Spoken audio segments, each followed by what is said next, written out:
Tell me about this sweet ride you got here. This is new, huh?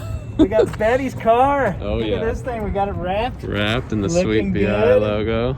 We got the new Lexus. I'm Beautiful. rolling around town, bumping the music.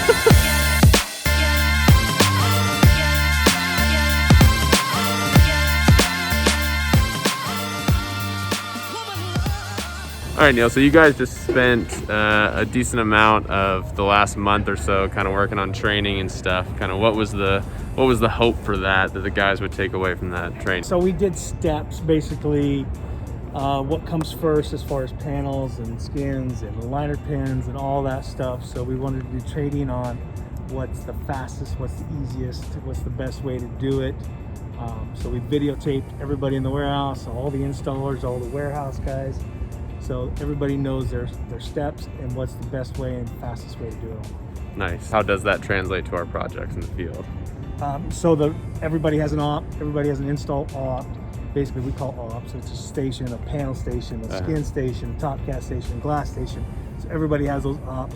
We have times, so we know exactly, okay, if it's taking 10 minutes or if it's taking 20 minutes, what's the fastest, what's the best way. If it's taking 20 minutes, we're gonna ask why.